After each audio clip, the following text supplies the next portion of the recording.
Eh bien, bonjour à toutes et à tous. Moi, je vous regarde un petit peu. Merci d'être là aujourd'hui à 16h40 et des brouettes pour cette énième table ronde de la journée.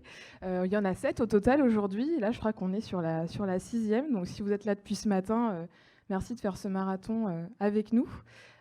Pour cette table ronde, on va parler sexualité. On a choisi un titre voilà, un peu rigolo, mais pour parler d'un sujet très sérieux, qui s'appelle Sexualité quand ça capote. On a choisi ce sujet parce qu'on considère que toutes et tous, à un moment dans notre vie, que ce soit passé, présent, futur, on va rencontrer, faire face à des problématiques dans notre vie sexuelle et dans la recherche de notre épanouissement sexuel.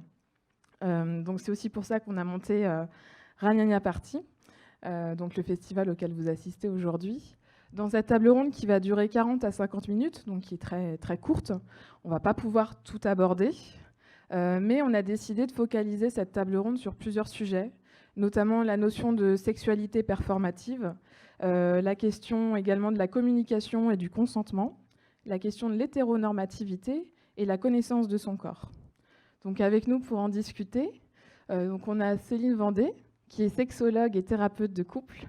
On a Nova Lova, qui est cofondateur du collectif de sexualité positive La Bulle.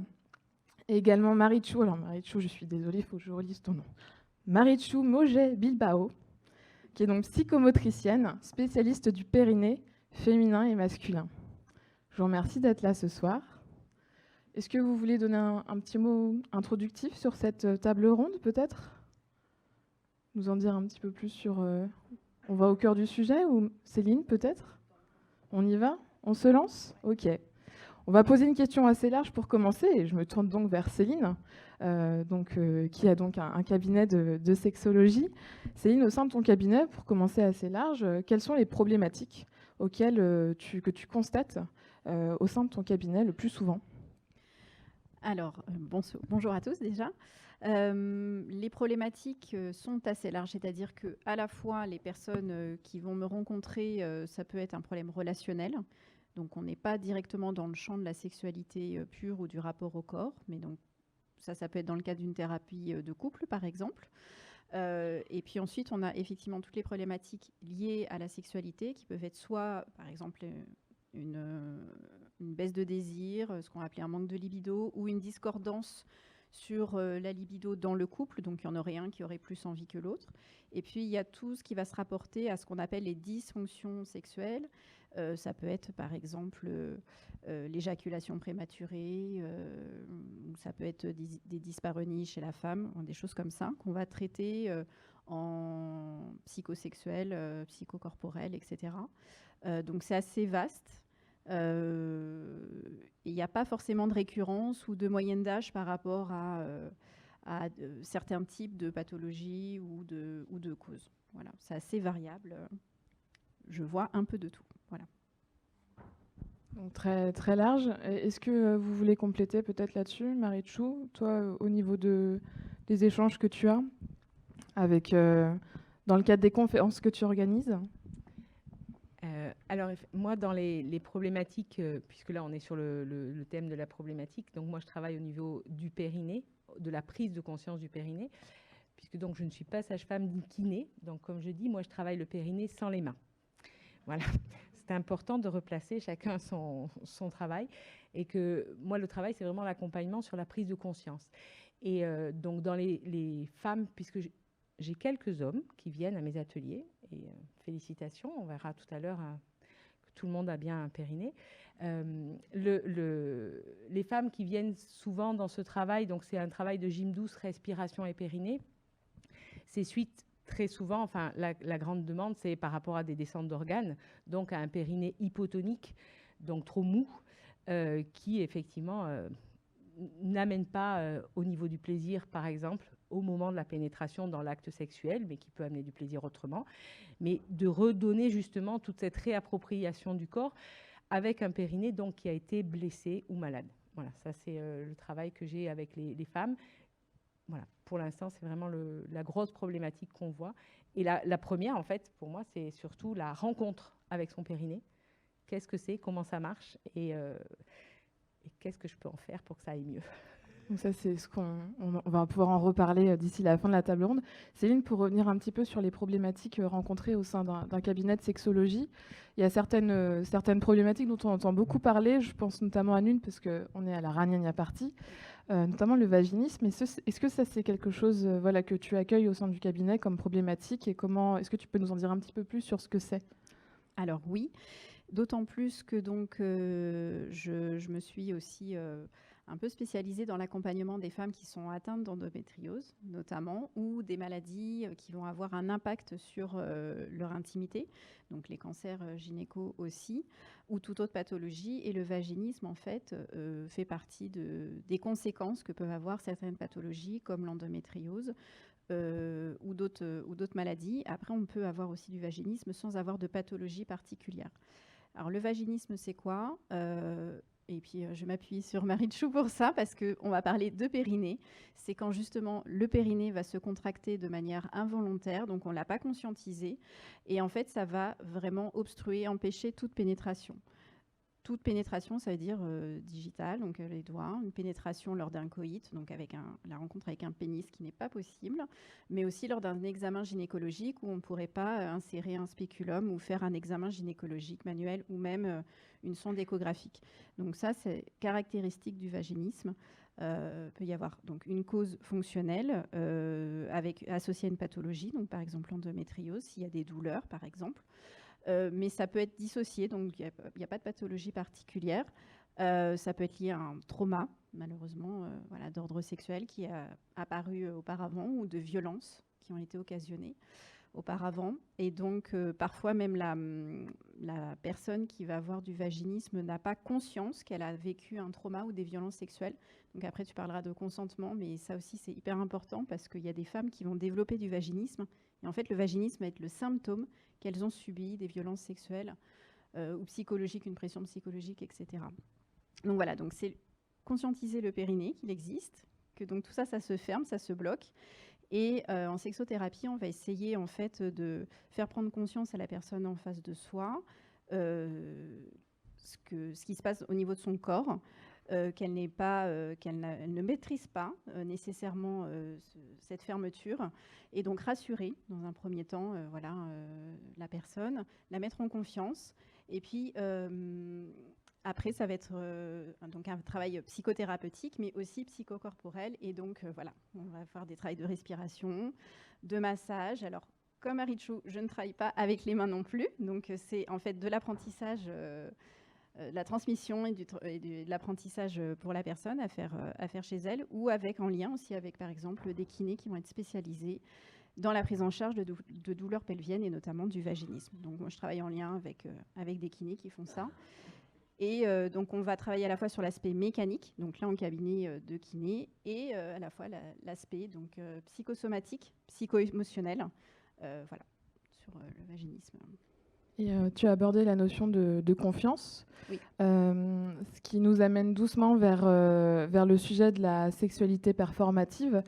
Je pense notamment à deux sujets, deux thématiques dont on entend souvent parler, qui sont les troubles de l'érection ou même l'éjaculation précoce. Juste pour expliquer assez simplement et synthétiquement ces troubles, j'imagine que c'est quelque chose que tu constates souvent en cabinet aussi. Oui, c'est souvent une plainte, parce qu'on va parler de plainte, qui émane donc de l'homme qui va venir en cabinet. Alors déjà, dans un premier temps, c'est poser toutes les questions d'ordre médical et pour éliminer toute piste physiologique, où là, dans ces cas-là, on va réorienter par exemple vers un urologue, si effectivement il y a une pathologie associée, une prise de médicaments, si il peut y avoir aussi par exemple de la consommation excessive d'alcool, le tabagisme, etc., qui vont impliquer en fait une perte d'érection ou des troubles de l'éjaculation aussi. Donc il y a toutes ces pistes-là qu'il faut d'abord éliminer. Et ensuite, on va faire pareil, un travail d'enquête un petit peu. On investigue pour savoir s'il n'y a pas une cause psychosomatique ou psycho-émotionnelle derrière. Je pense notamment à des patients qui vont suite à une moquerie d'une femme lors d'un rapport sexuel, ça s'est mal passé. Du coup, il y a une perte d'érection à ce moment-là, assez brutale, et du coup, après, l'homme va avoir du mal à avoir confiance en lui, et ça va se traduire par du coup des pertes d'érection assez régulières, voire qui deviennent systématiques. Donc il y a vraiment une perte de confiance en lui-même et du coup une perte de confiance aussi envers ses futurs éventuellement partenaires. Donc voilà, il y a tout ce travail en fait de réappropriation aussi, de confiance en soi, de rapport au corps, etc. Donc c'est pas que de la mécanique, même si on élimine déjà ces pistes-là, mais voilà, on va travailler aussi encore une fois sur ce côté-là. Merci beaucoup. Marichou. Alors, je trouve que c'est aussi important de rattacher au travail notamment du périnée, parce que, donc, effectivement, nous avons tous un périnée, hommes et femmes. Donc, normalement, vous allez avoir des petits flyers où il y a le petit dessin pour savoir un petit peu de quoi il cause, notre périnée. Moi, j'ai mes petites affichettes, mais vous êtes tellement nombreux que ça va ressembler à rien, donc c'est pas la peine. Oui, Charlotte, je crois que... Et, à ces petites plaquettes avec elle. Alors, si je peux quand même avoir mon petit bassin ici, voilà, hop, notre petit bassin. Donc, je vais expliquer après, mais ce qui est important pour revenir sur la thématique qu'on est en train d'aborder au niveau masculin, c'est qu'effectivement, le périnée fait partie de ces muscles qui, quand on prend le temps d'aller ressentir, de retravailler, effectivement, dans cette thématique de confiance, si on prend conscience, si l'homme prend conscience de son périnée, il peut aller aider aussi mécaniquement le travail autour de l'éjaculation précoce et autour de ce qu'on appelle l'érection molle, le bandé mou, par ce travail de conscience au niveau du périnée. Et donc, c'est aussi en ça que c'est important de connaître son périnée, féminin et masculin. Voilà. Parce que quand on prend conscience de où il est, de comment je peux le travailler, déjà, ça nous fait du bien parce que ça travaille sur la posture, sur nos abdos pour ne pas se faire mal au dos, aussi pour ne pas faire les brutes avec Monsieur Muscle. Mais ça, c'est tout à l'heure. Voilà. Mais dans ces problématiques-là, pour rester sur ce sujet, plus on est conscient de son périnée, plus on peut aller le travailler et du coup, le mettre en action pendant la sexualité, pendant la vie sexuelle. Donc, c'est tout ça qui est important. Moi, j'aime bien prendre l'image que nous sommes un magnifique Rubik's Cube avec toutes nos facettes imbriquées, que quand il y a une facette en souffrance, toutes les autres sont en souffrance, mais que aussi, parce que j'aime bien le côté rose de la vie, que si je travaille une facette, par répercussion, je vais donc aider les autres facettes à aller mieux. C'est le travail de la psychomote. Donc, en allant travailler en douceur dans cette sensation de se réapproprier cette sensation et cette connaissance du périnée, je vais donc aller apaiser aussi ces sensations-là pour que le travail en thérapie puisse prendre toute son ampleur et puisse amener quelque chose de l'ordre de la réparation, de l'augmentation de la confiance et du mieux-être. Travailler son périnée, c'est l'assurance d'une vie meilleure. C'est... exactement ce que nous dit Marichou. Simon, tu veux... pardon.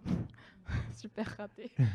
Rien entendu. Tu veux compléter? Oui, je voulais dire que nous, de notre côté, on n'a pas une approche thérapeutique de la sexualité, puisqu'on n'est pas formé à ça et ce n'est pas l'objectif. Mais par contre, là où je rejoins tout à fait ce qui a été dit, c'est qu'à travers la réappropriation de son corps, aussi de ses fantasmes, de ses désirs, ça permet justement de sortir des schémas et un peu des scripts de sexualité en fait. Et quand ça capote aussi souvent, c'est quand on suit un script qui est un peu prédéterminé. Et je ne sais pas si c'est une notion avec laquelle beaucoup de gens sont familiers, mais on parle de l'escalator de la sexualité. C'est-à-dire on commence par un peu de tendresse, quelques bisous, du sexe oral et la fameuse pénétration pénis dans vagin. Et du coup, en fait, quelque part, on se retrouve un peu comme bloqué dans cet escalator, sans pouvoir imaginer autre chose. Et nous, ce qu'on propose dans les collectifs de sexualité positive, c'est justement de se réapproprier ça et de sortir de l'escalator et de pouvoir dire, en fait, moi, j'ai juste envie de m'arrêter au premier bisou. J'ai juste envie de m'arrêter à des câlins. Ou au contraire, j'ai juste envie de pénétration et rien d'autre. Et en fait, c'est OK, puisque c'est vraiment quelque chose qui est désiré profondément, qui est consenti et consensuel dans l'interaction. Et ça permet de sortir un peu de tous les schémas qui nous sont imposés de manière soit consciente ou inconsciente dans le cinéma, dans la littérature et même finalement dans notre socialisation qui donne une vision un peu très classique, et on en reparlera après, un peu hétéronormée de la sexualité. Donc nous, on ne travaille pas sur cette partie thérapeutique, comme vous pouvez le partager, mais vraiment sur la partie un peu imaginaire, écoute de soi, sortir des schémas et un peu... Alors c'est un terme qui est un peu galvaudé parce qu'on entend à toutes les sauces, mais moi, il me tient quand même à cœur, un peu de déconstruire ces schémas et ces scripts. Et justement, au sein du collectif La Bulle ou au sein d'autres événements autour de la sexualité positive auxquels tu as pu participer, que tu as organisé, quels sont les outils ou les méthodes ou même les ateliers que vous pouvez proposer pour mieux s'écouter justement et savoir à quelle étape on a parfois envie de s'arrêter? Parce qu'aussi, c'est qu'on ne sait pas. On suit le script et on ne l'interroge pas.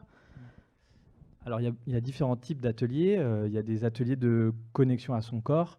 Ça peut être juste des méditations guidées où on va scanner un peu comment on se sent dans son corps, qu'est-ce que ça fait de projeter un désir. Il y a un atelier qu'on fait régulièrement qui s'appelle la roue du consentement, et où en fait l'idée c'est à la fois d'exprimer un désir vers une personne, mais aussi à un moment de recevoir le désir de cette personne, puis de lui exprimer un désir de quelque chose qu'elle nous fasse. Donc par exemple, on pourrait dire j'ai envie de te toucher les cheveux, est-ce que tu es OK? Oui. Et après je pourrais te dire j'ai envie que toi, tu me touches les cheveux. Ce qui est quand même pas la même chose. Et donc, ça permet de se réapproprier, de se questionner. Et puis après, bien évidemment, on a tout un tas de jeux de connexion et de consentement qui permettent à la fois de se connecter à soi, à son envie profonde, mais aussi de se connecter à l'autre dans le respect, dans la douceur, dans une forme de progressivité qui permet à chacune et à chacun de vraiment être à l'endroit où il ou elle le souhaite et sans jamais ne subir aucune injonction et du coup sans jamais avoir à se forcer à faire quoi que ce soit. C'est-à-dire que si une personne décide de s'arrêter à un moment, de se mettre en retrait, personne ne va venir lui dire « mais qu'est-ce qui se passe? Pourquoi tu n'es plus dans l'interaction ?» Non, en fait, pas du tout. On juge que les personnes sont autonomes et qu'elles savent ce qui est bon pour elles, ou en tout cas, c'est le présupposé que nous, on fait. Et du coup, on ne va surtout pas forcer les personnes à entrer dans une interaction, à aller au-delà de la limite que la personne se pose à elle-même ou qu'elle pose à l'autre. Et donc, du coup, tout ça, c'est un travail à la fois via des ateliers, via des propositions comme l'exercice de la roue du consentement, mais c'est aussi une attention plus globale au cadre des événements où vraiment, ce qui est vraiment central dans ces événements de sexualité positive, c'est la place du consentement. Et peut-être qu'on détaillera un peu après, mais vraiment, le consentement dans ces espaces-là est très caractérisé et très cadré, parce que plus le cadre est posé et quelque part strict, plus ce qui va se passer dans le cadre va pouvoir être libérateur et va pouvoir se faire sans pression. Plus les règles sont claires, plus jouer va être facile.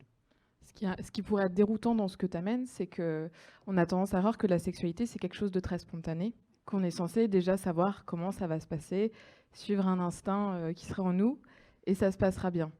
Là, ce que vous proposez au sein du collectif La Bulle, c'est quelque chose de très procédurier, entre guillemets, avec une méthode. Céline, au sein du cabinet, par exemple, comment justement vous déconstruisez cet imaginaire de la spontanéité, que ce sera quelque chose d'intégré, et comment toi, avec ton regard de sexologue, tu abordes ces méthodes qui sont proposées au sein du collectif La Bulle, par exemple? Alors, en fait, on confond sexualité reproductive, qui est la part animale en nous, où on va avoir du jeu des hormones, voilà, des choses qui vont se réveiller, et puis des choses... Donc le coït, voilà, ce qui est la part animale. Et d'ailleurs, pour assurer on parlait d'éjaculation prématurée. L'éjaculation prématurée, c'est ce qui est programmé à la base, on est fait pour, les hommes, les porteurs de pénis sont faits pour éjaculer très rapidement, comme dans le monde animal en fait, pour pouvoir réussir un coït et une fécondation, parce qu'il faut vite se cacher d'un prédateur éventuellement. Donc voilà. Donc l'éjaculation prématurée, c'est l'éjaculation programmée. Donc voilà.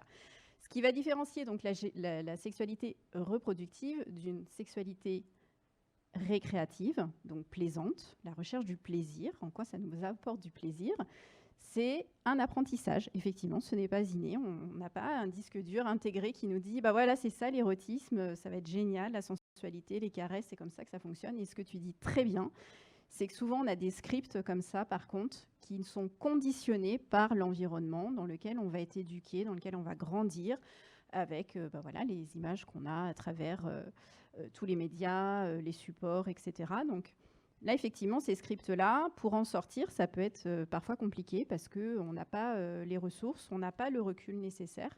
Donc, comme tu l'as dit, c'est déconstruire aussi ça et aider des personnes qui peuvent être en difficulté face à un script, comme tu dis, préliminaire, même si ce mot est à bannir, mais bon, on en parle pour que tout le monde comprenne. Pénétration, éjaculation. Et bien, si ce script-là, il ne fonctionne pas, fonctionne plus ou ça ne convient pas, on change de scénario. Et il y a tellement de choses à explorer que, voilà, on essaye d'accompagner dans cette démarche-là, de cette ouverture d'esprit, d'expliquer que le corps humain, c'est 2 mètres carrés de peau, que du coup, on est couvert de zones érogènes et qu'il faut arrêter de parler de zones érogènes aussi, parce qu'en fait, notre cerveau, déjà, c'est une zone érogène, et qu'à partir de là, en fait, on est riche de sensoriel, donc potentiellement de plaisir, de jouissance, et qu'on peut l'obtenir autrement que par un script qui serait prédéfini, prérequis, attendu, etc. Donc voilà, c'est vraiment tout ce travail-là que je fais aussi en thérapie, que ce soit individuel ou de couple, d'essayer d'apporter finalement un regard beaucoup plus ouvert. Donc on enlève les œillères, on ouvre le regard et on va essayer d'amener de la curiosité de son propre corps et puis du corps de l'autre quand c'est souhaité. Et justement, alors, Marietchou nous sort la fée clitorine. C'est vraiment comme ça qu'elle les appelle. Ah, la fée clito, pardon. Je voulais lui donner un prénom, moi, mais... Voilà, c'est mignon clitorine, tu vois, je n'avais pas eu l'idée encore. Alors la vraie fée clito, elle est sur le stand là-bas, elle est grande comme ça, juste j'ai oublié de la prendre, mais bon bref. Mais c'est important de revenir anatomiquement, voilà. Ça, c'est la taille réelle du clitoris féminin. C'est pas juste ça. D'accord ? Voilà. Alors, ce qui est important aussi pour moi, c'est que, heureusement, le clitoris, enfin pour moi, pas que pour moi, le clitoris sort de l'ombre depuis 2 ans. Style, ça fait des millions d'années qu'il n'est pas là. Et puis là, tout d'un coup, hop, il est là. C'est nouveau. Mais on le voit comme ça, mais c'est important de se rendre compte aussi comment il est positionné. Et c'est là où notre périnée, Madame Périnée revient, c'est là où notre périnée est important. En fait, moi, j'aime bien imaginer notre périnée, donc, sur une anatomie féminine, se passe comme une espèce de grande culotte dans le bassin. C'est la même culotte au masculin. C'est juste que les ouvertures seront différentes. Ici, voilà. Et donc, notre clitoris, alors là, on le voit un peu en bleu, mais c'est comme si c'était un Spider-Woman, pour ne pas dire un Spider-Man, qui s'accroche comme ça. Voilà, donc c'est Spider-Woman qui est accrochée au périnée, comme si le périnée était la toile qui venait scotcher le clitoris. Donc, voilà. Et c'est important parce qu'effectivement, quand on pour en revenir justement maintenant au périnée féminin, quand il y a une souffrance au niveau périnéal, donc ce qu'on appelle un périnée hypotonique, donc celui qui est trop lâche, suite soit à une anatomie faite ainsi, soit à effectivement des grossesses. Le clitoris, donc les bulbes là, avec les petits pois, c'est ceux qui entourent au niveau vaginal, à l'entrée vaginale. Donc si le périnée est souple, cette entrée vaginale va être plus large. Donc effectivement, on peut imaginer, en tout cas le fait est, que sur un acte pénétratif, le plaisir est moindre. Par contre, le clitoris, lui, est toujours intact. Donc, pour en revenir à défaire le script, c'est aussi important de se réapproprier sa sexualité quand il y a eu de blessure, parce que, effectivement, ce clitoris étant toujours intact, avec ses 10 000 terminaisons nerveuses qui n'attendent qu'une chose, c'est de se réveiller, donc, avec effectivement des préliminaires qui seront des terminaux, nous pouvons effectivement aller au plaisir, que ce soit seul, à deux, sa compagne, son compagnon ou tout autre. C'est important. C'est le clitoris est entier. C'est juste l'acte pénétratif qui serait moins source de plaisir parce que les bulbes du clitoris sont moins près du pénis qui pénètre ou du joystick, du sextoy. Voilà. Voilà. Donc ça, c'est important de le repréciser par rapport justement aux fragilités. Et pour en revenir au vaginisme, on est aussi, c'est important aussi que pratico-pratique, effectivement, le périnée qui donc s'auto-contracte plus que de raisons, souvent effectivement pour des raisons psychologiques, le clitoris est toujours là. Et donc, on peut aussi aller trouver du plaisir, découvrir, essayer, chercher une nouvelle façon de s'approcher corporellement, comme tu dis très bien, dans notre entièreté érogène, et aussi sur l'appareil absolu, magique, qu'est le clitoris. Et c'est toute cette sexualité qui est aussi importante de découvrir quand, comme tu dis, j'aime beaucoup ce mot, le script écrit noir sur blanc, bref, qu'il fonctionne ou qu'il ne fonctionne pas, l'important c'est aussi d'aller en chercher plein d'autres. Et de quelle manière, alors de manière un peu synthétique, on travaille justement ce périnée de manière très opérationnelle, Ouais. que ce soit autant pour le périnée masculin que le périnée féminin. Notamment là dans le village, il y a le Passage du Désir, donc qui est un love shop qui propose plusieurs sex toys. Est-ce que ça peut être des choses qu'on peut recommander ou pas? Est-ce que, enfin voilà, moi je me pose vraiment la question de la partie opérationnelle du truc, quoi. Alors, c'est super important ce que tu demandes. Il y a la partie rééducation, donc qui est effectivement proposée par sage-femme ou kiné, avec des exercices qui peuvent être soit avec une sonde électrique, je parle l'anatomie féminine. Hein. Après l'anatomie masculine, il y a aussi d'autres choses. Bref, donc là, la sonde vient stimuler pour aider.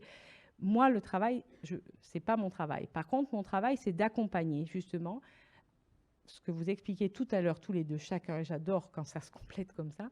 C'est un travail en fait de pleine conscience. C'est prendre le temps de respirer, de sentir et d'aller à la rencontre, une fois qu'on a vu, connu au niveau théorique, comment chez moi ça marche. Ce qui est important aussi, c'est de se rendre compte de la globalité que nous sommes. Le périnée est donc la base au niveau bassin et il répond au diaphragme, qui est ce grand muscle qui vient fermer au niveau des côtes et qui est notre muscle respiratoire. Notre périnée respire avec le diaphragme. Et donc, moi, en tout cas, dans les accompagnements, et qui me semble fondamental, c'est de prendre le temps, dans les moments de méditation, d'aller sentir comment je respire et d'aller en conscience sentir comment mon périnée, au moment du souffle, au moment où il remonte, parce qu'il remonte tout seul, légèrement, mais quand même. Donc de l'accompagner pour pouvoir aller de plus en plus loin dans cette perception extrêmement fine. Moi, j'appelle ça la dentelle de la sensation. Le périnée, c'est un ensemble de muscles. Ce n'est pas un muscle, hein, d'accord? Le biceps, un muscle. Le périnée, c'est un ensemble de muscles. Mais on le met en action ensemble. Et cette sensation d'aller très, très en douceur dans cet accompagnement intérieur permet justement, notamment en cas de vaginisme, quand le périnée est trop tonique, d'aller retrouver de la vie. Parce qu'un périnée doit être vivant, doit être respirant. Et quand on le met en lien avec cette respiration, on va y retrouver de la vie. Donc, après, on peut aller en jouir pleinement. Je fais juste une petite pause parce que je suis venue les mains dans les poches. Donc je ne sais pas du tout quelle heure il est. Je regarde mon amie Charlotte. 17h15. Bon, il y a un petit décalage dans le timing, donc on va prendre 10 minutes. On va quand même prendre un temps de questions-réponses. Est-ce que ça vous convient sur le tour? Il n'y a pas de frustration sur les sujets qu'on a abordés? Moi, je voulais juste, parce que comme j'en ai parlé juste avant dans ma prise de parole, dire un peu comment nous on gérait les questions de consentement, parce que je pense que c'est vraiment quelque chose qui est important, en plus qui est assez d'actualité. Moi, j'ai toujours présenté la culture du consentement comme étant vraiment l'antithèse de la culture du viol dans laquelle on vit, en fait. Récemment, dans une discussion, on m'a dit oui, mais en fait, si on demande à ce que le consentement soit enthousiaste dans les relations sexuelles, il y a beaucoup de relations sexuelles, du coup, qui ne le sont pas, et donc comment on fait, quoi? Et moi, je dis bah oui, c'est bien le problème, en fait. Pourquoi on continue à se dire que en fait, c'est pas problématique de pas avoir d'enthousiasme dans le consentement? Donc du coup, cette notion d'enthousiasme, pour moi, elle est vraiment centrale, en fait, quand on parle de sexualité entre personnes qui ont envie de se faire plaisir et quand on n'est pas dans des situations très particulières. Et donc du coup, pour moi, c'est un peu une pierre angulaire de ce qu'on propose dans les milieux de la sexualité positive, c'est l'enthousiasme du consentement. On souhaite aussi que le consentement il soit spécifique, C'est-à-dire que quand on demande, je prenais l'exemple tout à l'heure de faire un câlin, et ben en fait, on n'embrasse pas la personne, ou quand on demande à l'embrasser, on lui met pas une main sur les fesses. Et en fait, ce qu'on encourage les gens à faire, c'est si vous avez envie de toucher les fesses de la personne, demandez-lui. Parce que en fait, vous serez peut-être bien surpris et surprise, et peut-être que la personne sera d'accord. Donc en fait, c'est aussi une façon de se réapproprier son désir et aussi de l'exprimer à l'autre pour que la personne se place de manière un peu, elle aussi, affirmée dans son désir de « oui, j'ai envie et de manière enthousiaste que tu me touches les fesses » ou « non ». Et donc du coup, aussi, ce qu'on invite à faire vis-à-vis de ce consentement, c'est que le non soit accueilli comme étant quelque chose de positif. Souvent, c'est très difficile de dire non. En tout cas, moi, je trouve que c'est parfois difficile de dire non quand on me propose quelque chose. Parce que j'ai l'impression de presque décevoir la personne, ou peut-être qu'il y a une attente, vu que la personne me fait une demande, bah, c'est que peut-être il y a une attente de quelque chose, et dire non, c'est décevoir cette attente. Et donc du coup, la peur de décevoir la personne, elle peut être très forte. Et si on renverse le regard qu'on porte sur le non en disant, en fait, quand on dit non, déjà, on se dit oui à soi-même. Parce que si je dis non à l'autre, je dis oui à quelque chose qui est juste pour moi. Et en plus, c'est super éthique, parce que moi-même, si je propose quelque chose à quelqu'un et que la personne le fait juste parce qu'elle a peur de me dire non, bah en fait, j'ai pas du tout envie d'avoir cette interaction. Moi, j'ai envie que la personne en face elle dise ah bah ouais, et puis du coup, on est là, ouais, et on est enthousiaste. Et, le consentement, donc, il est enthousiaste, spécifique, révocable. Nous, on demande, il peut être accueilli par un non. Il est révocable, c'est-à-dire que parfois, on a envie de quelque chose, genre super envie, et au moment où ça arrive, et bah, ça fait un peu comme le soufflet qui s'effondre, quoi. En fait, on n'a pas le feeling, on s'était projeté quelque chose. Et puis parfois, c'est délicat. Par exemple, on parlait tout à l'heure de l'escalator. Parfois, quand on est nu dans un lit, se dire, en fait, j'ai pas envie de faire l'amour. Waouh! Alors comment je vais dire à la personne que j'ai matché sur Tinder il y a 2 heures que en fait on va juste se faire des câlins tout nus dans un lit, sachant qu'on s'est un peu sextoté et tout, hyper dur. Bah, nous dans les milieux sexpo, on veut que ça soit possible et qu'à tout moment on puisse se dire bah non en fait je sens plus la vibe, là j'ai besoin d'un peu d'air et ça. Donc on pose dans les événements la révocabilité du consentement sans justification nécessaire. On n'a pas besoin de se justifier en fait. Si on n'a plus envie, on n'a plus envie, point. Ce qui ne veut pas dire qu'on impose quoi que ce soit, mais juste, voilà, on part de ça. Et puis la dernière chose, c'est que le consentement, on souhaite qu'il soit éclairé et libre. C'est-à-dire que si je demande quelque chose à quelqu'un et que je reste comme un piquet à côté et que j'attends que la personne me réponde en la regardant droit dans les yeux, t'es sûr? Ça ne marche pas non plus. Ou alors si la personne est ivre-morte ou si la personne a pris, je ne sais pas, des somnifères ou des trucs comme ça, le consentement, il n'est pas possible. Donc, on a besoin que ce consentement, il soit éclairé, libre et sans pression. Donc, je redis juste pour résumer, le consentement, on veut qu'il soit enthousiaste, on veut qu'il soit spécifique, on veut qu'il soit demandé avant toute interaction, je ne l'ai pas dit, mais donc du coup préalable à l'interaction. On ne fait pas quelque chose sans avoir demandé. Révocable, le non est accueilli avec beaucoup de positivité et libre sans pression. Et voilà, je crois que j'ai à peu près tout redit. Je pourrais faire un petit topo après écrit s'il y a besoin.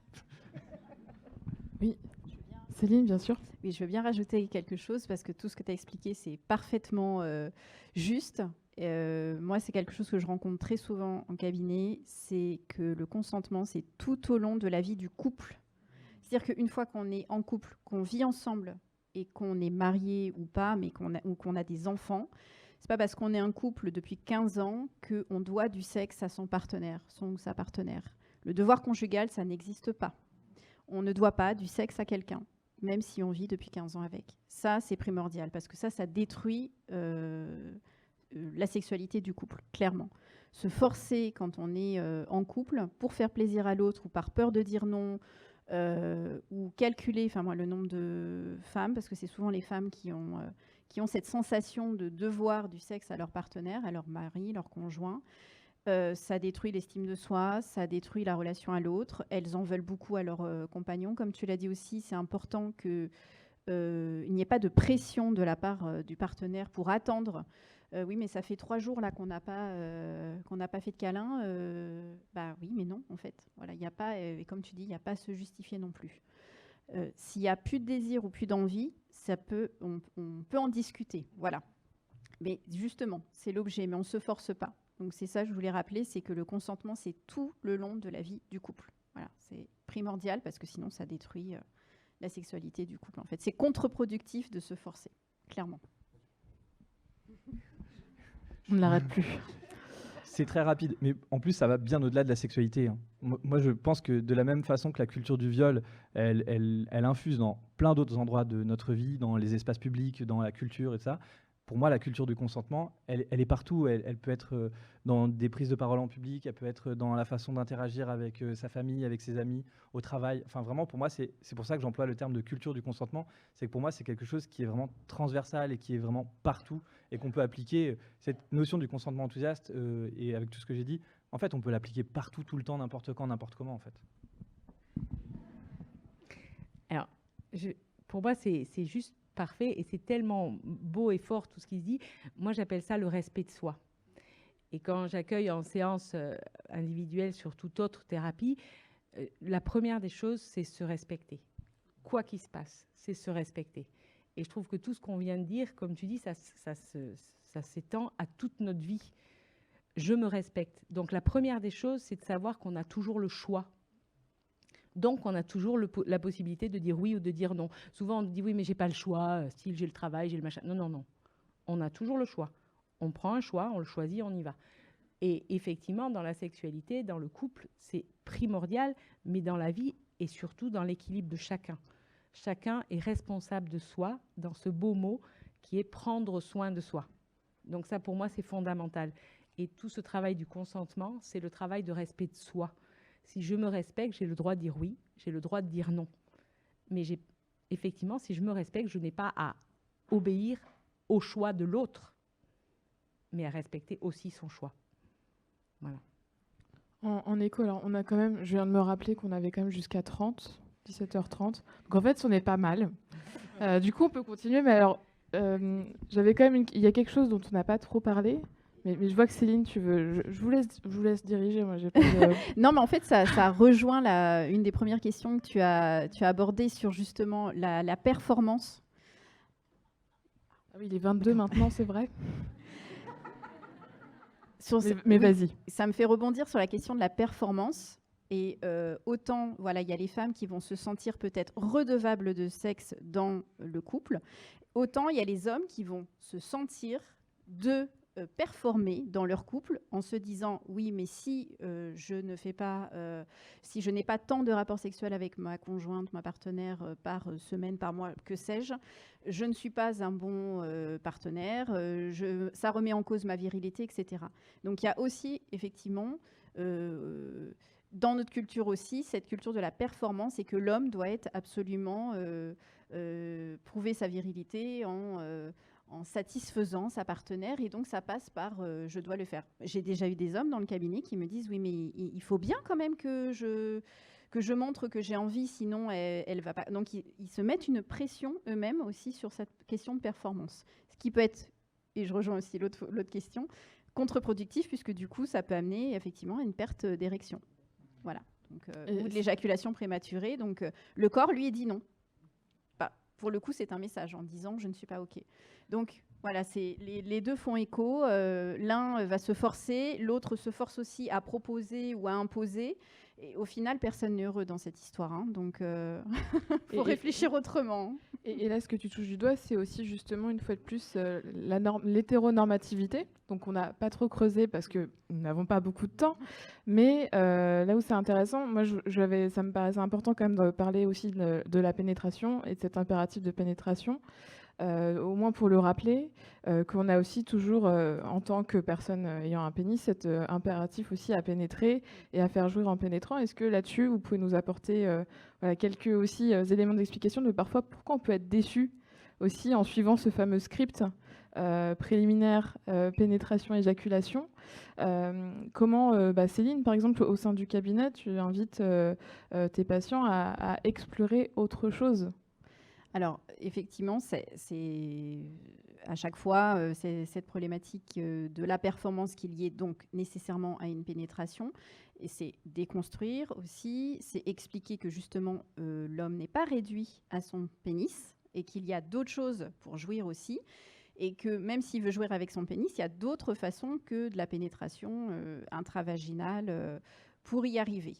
Donc là, on ouvre la boîte de Pandore et on parle du périnée, donc moi je parle de périnée aux hommes aussi, donc j'ai aussi un bassin anatomique également où je leur explique ça, et donc là ils font des grands yeux comme ça en disant mais le périnée c'est chez la femme, non, non, non, pas du tout, donc voilà, je rejoins Marie Chou sur cet aspect-là, pour leur expliquer que justement il ne faut pas eux-mêmes qui se réduisent en fait c'est hétéronormé, mais c'est aussi très phallocentré, donc c'est sortir aussi de ça et expliquer à l'homme qu'il n'est pas qu'un pénis, qu'il est plein d'autres choses, qu'il a plein de façons de jouer autrement, mais qu'il, lui non plus, n'est pas parti à la découverte de son corps finalement. Il est allé à la facilité, mais quand je dis ça, c'est pas péjoratif, c'est dans le sens où aussi, l'attribut étant à l'extérieur, c'était plus facile aussi d'aller découvrir ce qui se passe là, mais pas nécessairement ailleurs. On va parler de plaisir prostatique aussi, si la personne est OK. Voilà, il n'y a jamais d'injonction et voilà, j'impose jamais rien. C'est à chaque fois des propositions d'exploration, de curiosité, mais pour encore une fois aussi sortir de cette performance, sortir de la pénétration. Au final, je trouve que les hommes qui font la démarche de venir en cabinet, c'est déjà un signe d'ouverture d'esprit, d'avoir envie d'avancer. Donc, en général, ils sont quand même assez ouverts à essayer d'autres choses. C'est juste qu'ils ne connaissent pas, en fait. En fait, c'est de l'ignorance et pas forcément un rejet. Donc ça, je trouve ça très positif. Et voilà, j'essaye toujours d'être justement... alors, tu parlais d'enthousiasme, mais d'expliquer qu'eux-mêmes sont victimes en fait de leur éducation, de la société patriarcale, hétéronormée, phallocentrée, etc. Donc, c'est aussi reconnaître ça.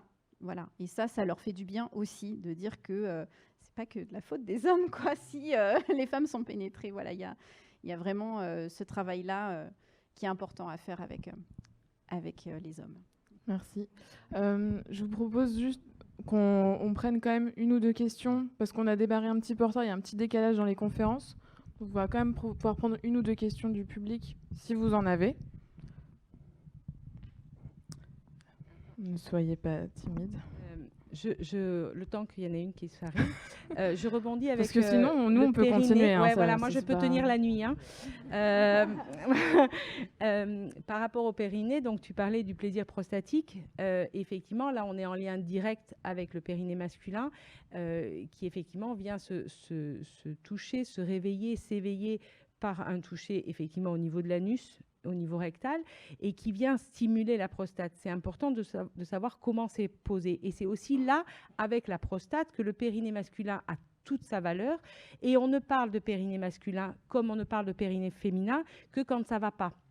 Le périnée féminin, tout d'un coup, on vient d'accoucher et paf, il apparaît. Hop là! Et effectivement, le périnée masculin, hélas, très souvent, les messieurs en prennent conscience quand ils ont à subir un cancer de la prostate et qu'ils ont à subir une rééducation périnéale masculine. Alors déjà, la rééducation féminine, elle n'est pas glamour et elle n'est pas top quand même, mais la rééducation masculine, elle est encore moins glamour et encore moins top quand même. Donc, restons sur le plaisir, pensons à notre périnée plaisir dès le départ et à toute notre zone érogène de la tête aux pieds et des pieds à la tête. Mais je vous laisse, vas-y, hein, Simon. Peut-être qu'on peut laisser encore une fois la salle. On vous voit pas, donc vous inquiétez pas. Non, sur l'anonymat. moi, je les vois, On vous voit pas à cause des lumières, donc posez la question, vous inquiétez pas, on saura pas que c'est vous. Ah, il y en a une. Il y a quelqu'un qui lève la main. Donc, on est bien d'accord que le devoir conjugal n'existe pas, j'en suis ravie. Le respect de soi est essentiel, savoir dire non également. Et qu'est-ce qu'on fait quand dans un couple qui a 20, 25, 30 ans de vie commune, un essoufflement ou une envie qui n'est pas la même entre les deux partenaires? On lui propose d'aller voir ailleurs, on va consulter, on fait quoi?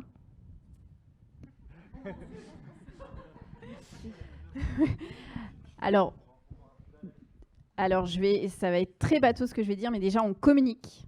On communique à la fois celui qui se sent peut-être frustré de pas pouvoir épanouir son désir et sa sexualité avec son partenaire, et à la fois le partenaire qui a peut-être une baisse de libido, aussi communiquer. Donc c'est déjà la base pour tout, mais on en parle. Quand je dis on, c'est les deux partenaires en parlent. Si le fait d'en parler, c'est sujet d'incompréhension, de dispute, de pression, c'est le moment là de faire appel à une tierce personne, donc un sexologue, un sexothérapeute, un thérapeute de couple, pour en fait proposer un espace en fait qui est neutre, parce que quand on reste aussi dans le cadre du foyer, en huis clos, on est toujours dans les mêmes schémas répétitifs de discussion. Donc le fait de faire appel à une tierce personne et dans un autre endroit, rien que ça, en fait, ça pose un cas différent de communication et l'échange est réellement beaucoup plus productif. Et donc là, pour répondre à votre question, quand on est un couple installé depuis X temps, parfois même ça arrive au bout de 3-4 ans, moi ça m'est déjà arrivé d'avoir des couples relativement jeunes et en âge et dans la durée du couple, mais où ils se sentent déjà un petit peu en discordance dans leur désir. C'est aussi de creuser souvent, c'est le symptôme d'autre chose. Donc voilà, je parlais d'enquête tout à l'heure, mais en fait, les gens arrivent avec une pelote de laine et moi, je déroule la pelote et j'essaye d'en faire un tricot qui va leur plaire. Voilà. Donc, c'est essayer de les accompagner là-dedans. Donc, les propositions, après, elles sont multiples. Ça va dépendre réellement. C'est très compliqué de donner une réponse précise. Ça dépend de tellement de paramètres. Il n'y a pas une solution miracle pour chaque chose. C'est vraiment du travail. Tu parlais de dentelle, mais on peut voilà. En tout cas, moi, je vais m'adapter aussi aux personnes qui sont en face de moi. On n'a pas tous la même histoire, le même parcours, le même bagage culturel, éducatif, etc. Donc, il y a vraiment beaucoup de paramètres à prendre en ligne de compte. Voilà. Donc, mais effectivement, le fait d'en parler et d'en parler à une tierce personne, ça va déjà commencer à débloquer quelque chose et de pouvoir mettre en place pour que ça convienne aux deux. Voilà. Nous, c'est clairement quelque chose qu'on propose, non pas comme une solution thérapeutique, encore une fois, mais dans les événements de sexualité positive, l'enjeu, il est exactement là. C'est comment, en fait, on va explorer nos sexualités, comment on va se découvrir, comment on va, un peu comme dans un bac à sable, en fait, tout tester dans un cadre qui se veut le plus bienveillant, le plus sécurisé, le plus safe possible, sachant bien évidemment, on ne peut jamais être 100% safe et il y a toujours une part de responsabilité, d'écoute de soi. Mais vraiment, les enjeux des collectifs de sexualité positive, et donc du coup, au niveau de la bulle, c'est ce que nous, on promeut, c'est comment on se réapproprie et comment dans un espace qui va être cadré le plus clairement possible, on va pouvoir expérimenter. Et on parlait tout à l'heure de l'hétéronormativité et du patriarcat, sans en faire des caisses, mais il s'avère quand même que cette vision du monde et de la société et de la sexualité, en fait, elle nous colore, en fait, toutes et tous. Qu'on le veuille ou non, en fait, qu'on y croit ou pas, notre sexualité est empreinte d'une certaine norme et aussi d'une certaine notion de virilité et de performance. Une fois qu'on a dit ça, on peut se dire « Ah là là, mais c'est horrible, en fait, on est condamné à avoir des rapports pénétratifs qu'on n'a pas vraiment voulu, etc. L'enfer. » Mais non, en fait, je pense qu'il y a plein de choses à imaginer, que déjà, ne serait-ce qu'en parler là, dans une conférence ou lors d'un festival comme celui qui est proposé par Nouveau Cycle, c'est quand même incroyable de pouvoir se réapproprier. Et pour moi, ce qui est vraiment important, c'est de créer des nouveaux imaginaires. C'est-à-dire qu'une fois qu'on a dit « Ouais, ok, le rapport préliminaire, pénétration, éjaculation, en fait, c'est un script et c'est pas forcément génial. Ok, mais qu'est-ce qu'on fait en fait ?» Et c'est là où ça peut être difficile, parce que face à l'inconnu, on peut se dire « Bah ouais, mais en fait, moi, c'est tout ce que je connais. J'ai pas forcément d'idées. » Et c'est pas le porno qui va nous donner une autre grille de lecture, c'est pas les magazines féminins qui vont nous la donner, et c'est pas non plus les films de James Bond qui vont nous donner un peu une autre image, quoi. Malheureusement, c'est ça la réalité, c'est que dans tous nos imaginaires, on a ce script en fait.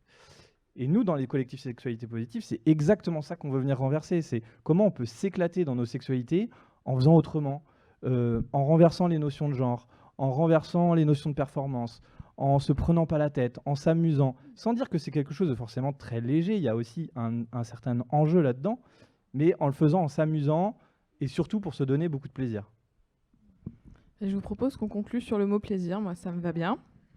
Je tiens à vous remercier. Pardon ?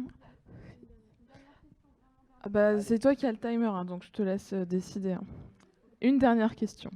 Oui, rapidement. Bonjour. C'était juste pour savoir, concernant le collectif La Bulle, est-ce que c'était un mouvement au niveau national, et sinon, est-ce qu'il y avait quelque chose au niveau local? On a un intéressé. Ou une intéressée en soi. Alors, le collectif, il est plutôt basé en région parisienne, Mais par contre, il y a des initiatives qui émergent un peu partout en France. Au niveau bordelais, je ne crois pas avoir connaissance d'un collectif formalisé. Par contre, s'il y a des personnes qui sont volontaires pour créer des événements, il y a beaucoup de gens en fait, qui sont plutôt basés en région parisienne, mais qui sont prêts à donner du temps, de l'investissement pour venir transférer des savoirs et des compétences pour que ça émerge un peu partout au niveau local. Le plus proche de Bordeaux, je crois, c'est à Nantes. Il y a un collectif qui s'appelle La Chaleur qui vient de se... Ah oui, c'est loin, hein, mais là, plus proche... Après, si, peut-être Montpellier, mais je ne suis pas très fort en géographie, donc c'est pas mon domaine. Je ne ferai pas de conférence sur la géographie française. Non. Par contre, sur le Périnée, tout ça, c'est un peu mieux. Voilà, du coup, non, après, il y a des initiatives aussi parfois un peu privées ou discrétionnaires. C'est difficile, en fait, d'avoir une vision très claire de ces collectifs parce que c'est pas forcément quelque chose qui s'affiche en 4x3 sur les affiches JC2Co, hein, parce qu'on voit bien, et là je me permets de cette question pour mettre un petit tacle à nos chers amis réseaux sociaux qui strikent tous les comptes Instagram, Facebook qui parlent de sexualité.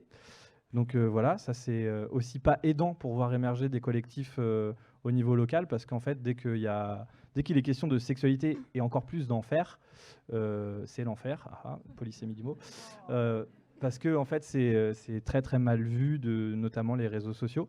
Donc pour répondre à la question, c'est un mouvement qui est plutôt parisiano-centré pour l'instant. Il y a quelques initiatives qui se développent en région, mais je ne crois pas à ma connaissance qu'il y en ait à Bordeaux. Donc on n'aura pas fini sur le mot plaisir.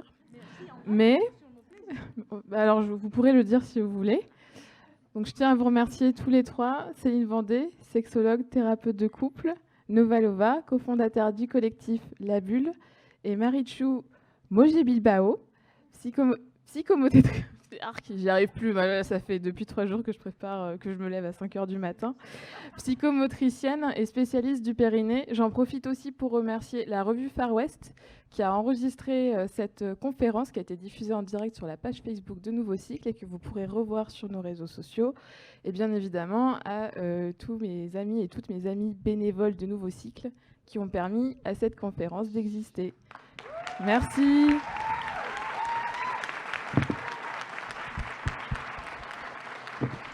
Plaisir, voilà, il faut le dire. Et merci à Mathilde pour avoir animé cette table ronde.